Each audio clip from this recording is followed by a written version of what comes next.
अच्छा, इस वीडियो में हम लोग सोलर मैक्स ओरियन या वोल्ट्रॉनिक पावर के जितने भी इन्वर्टर्स होते हैं उनमें जो ऐप की सेटिंग होती है डुअल आउटपुट के लिए एक हैवी लोड एक स्मॉल लोड के लिए जो आउटपुट होती है उसको हम लोग करना सीखेंगे कि वो कैसे करते हैं। तो आप लोगों ने सबसे पहले एक ऐप इंस्टॉल कर लिया जिसका नाम है वॉच पावर। आप ये भी कर सकते हैं और या सोलर पावर ये भी कर सकते हैं, दोनों में से कोई एक आप इस्तेमाल कर लें। ये दोनों वोल्ट्रॉनिक पावर वालों की हैं। मैं आपको पहले इस ऐप पे दिखाता हूँ। ये आप जैसे करेंगे तो आपका ये यूज़र इंटरफेरेंस आ जाएगा। यहाँ से ये वो अकाउंट बनाना है, लॉगिन, और नीचे वाईफाई कॉन्फ़िगरेशन और नीचे ब्लूटूथ है। चूँकि ये वाईफाई वाला और इंटरनेट के ऊपर साथ लिंक है तो हम लोग यहाँ पे लॉगिन पे क्लिक करेंगे। जैसे ही लॉगिन पे क्लिक करेंगे तो ये हमारे पास वाईफाई मॉड्यूल आ चुका है इन्वर्टर के साथ जो मॉड्यूल लगा होता है, यानी कि ये ऐसा समझिए इन्वर्टर ही है एक तरह से। तो अभी लोडिंग हो रहा है। जैसे ही लोडिंग ख़त्म होती है मैं आपको दिखाता हूँ। उतनी देर में हम लोग वो दूसरा चला लेते हैं। ये देखें, ये वाला, ये देखें। इस टाइम ना इन्वर्टर का बहुत लोड होता है, काफ़ी लोग ये ऐप यूज़ कर रहे थे जिस वजह से ये इस तरह से मसले आ रहे होते हैं कि ऐप रन नहीं हो रही होती। जैसे ही रन होती है तो हम लोग आगे देखते हैं। जी, तो ये ऐप लॉगिन हो गई है। अब इसका इंटरफेरेंस थोड़ा सा ये देखें, ये ज़रा।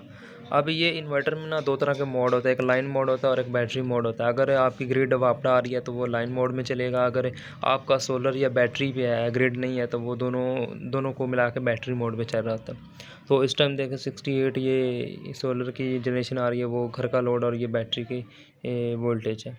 तो आपने क्या करना है, आपने यहाँ पे ये देखें, आपने यहाँ पे आ जाना है इन्वर्टर सेटिंग में जाकर, पैरामीटर सेटिंग में आ जाना है। यहाँ पे आएंगे तो आप ये देखें, यहाँ पे आउटपुट की सेटिंग लिखी हुई है, आउटपुट सोर्स प्रायोरिटी। आप जो मर्ज़ी यहाँ से सिलेक्ट कर सकते हैं। बेस्ट ये है कि आप सोलर यूटिलिटी और बैटरी को रखें ताकि ग्रिड के साथ शेयरिंग अच्छी हो। आपने ना इस ऑप्शन पे आ जाना है, 1 2 3 4 5 6 ऑप्शन पे आ जाना है, battery voltage to turn off AC2। इसके ऊपर आपने क्लिक करना है। तो इसकी वैल्यू जो है वो आप नॉर्मली बैटरी के जो ऑपरेटिंग वोल्टेज होते हैं वो 24 वोल्ट होती हैं और फ्लोटिंग 27 होती हैं, और जो कट ऑफ वोल्टेज है वो 21 है, यानी कि 21 पे बंद हो जाएगी, 27 पे रुक जाएगी, और 24 जो है वो नॉमिनल वोल्टेज होते हैं जिसके ऊपर बैटरी हमारी 90% कह लें या 85% या 70% कह लें चार्ज होती है।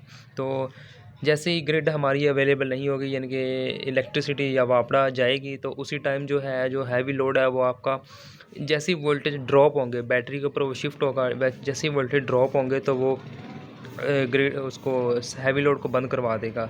तो उसके लिए आपने यहाँ पे 25 भी रख सकते हैं, 26 भी रख सकते हैं। कोशिश करें कि यहाँ पे ना 24.5 से लेकर 25.5 के दरमियान रेंज रखें ताकि आपका जो बैटरी बैकअप है वो आपको अच्छा मिले और जो है लोड वो जल्दी कट ऑफ हो जाए। और दूसरा फिर आपने ये करने के बाद फिर आपने ये डिस्चार्ज टाइम पे आपने 990 कर देना, इसको डिसेबल नहीं करना। अगर डिसेबल करेंगे तो आपको इन्वर्टर जो है वो सेटिंग चलेगी नहीं। फिर आपने यहाँ पे आ जाना है time interval battery voltage to, ये वाली ऑप्शन के ऊपर। ये सेकंड लास्ट ऑप्शन है, battery voltage to turn on AC2, कि किस वोल्टेज पे जो बैटरी है वो आपकी सेकंड वोल्टेज को, सेकंड आउटपुट को ऑन करे। तो यहाँ पे आपने क्लिक करना है। उसके बाद आपने यहाँ पे रेंज सेलेक्ट करनी है, और याद रहे कि यहाँ पे आपने जो जो पहले आपने ये सिलेक्ट किया था ना, ये वाला battery voltage to turn off AC, यहाँ पे 25 किया था, 25। तो यहाँ पे आपने 0.1 ग्रेटर रखना है उसे, यानी कि 0.1 बड़ा रखेंगे तो आपकी सेटिंग यहाँ से सेव होगी। अगर आप बड़ा नहीं रखेंगे तो आपकी सेटिंग सेव नहीं होगी। इन्वर्टर बार बार कहेगा fail to save, fail to save. इसकी वजह यह है कि ये देखें, एक कट ऑफ वोल्टेज है और एक टर्न ऑन AC2 है। तो अब देखें ज़रा, इस बात को समझे गौर से कि जैसे ही ग्रिड जाएगी तो आपका इन्वर्टर जैसे ही बैटरी के वोल्टेज ड्रॉप होंगे उस वोल्टेज पे आके वो सेकंड लोड को बंद करवा देगा। जैसे ही ग्रिड आएगी तो आपने बैटरी की जो चार्जिंग है वो ग्रिड से 2 एम्पेयर लाजमी रखनी है ताकि बैटरी के वोल्टेज जैसे जैसे इंक्रीज़ होते जाएँ तो सेकंड जो आउटपुट है, सेकंड लोड है, वो एक स्पेसिफिक वोल्टेज पे जाके ना आपका जो सेकंड आउटपुट है उसको ऑन कर दे। इसकी अब हमारा ये बात हो रही थी कि 25/1 ये 1 पॉइंट ज़्यादा की होती है। अगर ये इससे कम हो, यानी कि battery voltage to turn off AC इससे 1 पॉइंट कम हो, तो इसका मतलब है कि जो हमारा इन्वर्टर है वो एक लूप में लग जाएगा, एक साइकिल में लग जाएगा, बार-बार ऑन ऑफ के चक्कर में लगता रहेगा।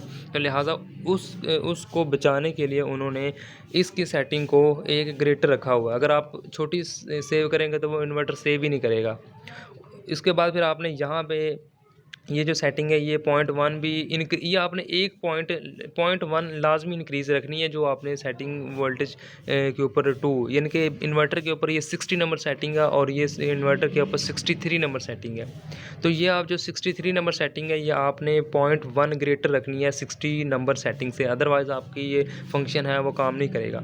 ऐसे जैसे ही आपकी इन्वर्टर की सेटिंग सेव हो जाएगी तो आपने इन्वर्टर को रीस्टार्ट करना है। अब इन्वर्टर को रीस्टार्ट करने का तरीका ये है कि आपने इन्वर्टर के साथ जो पावर बटन होता है उसको एक दफ़ा बंद कर देना है, कुछ ही सेकंड वेट करना है, आधा 30 सेकंड वेट कर लें, तो उसके बाद इन्वर्टर को ऑन कर लें।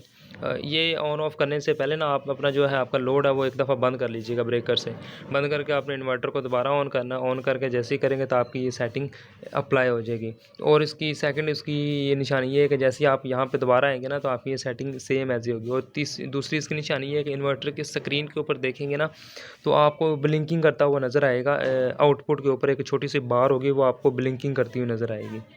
तो ये थी हमारी वीडियो, उम्मीद है कि आपको हमारी वीडियो पसंद आएगी और हमारे चैनल को सब्सक्राइब कर लें, साथ वीडियो को भी लाइक कर लें और जिन दोस्तों को इन चीज़ों की इन्फॉर्मेशन होती है उसको ये इस तरह की इन्फॉर्मेशन शेयर कर दें।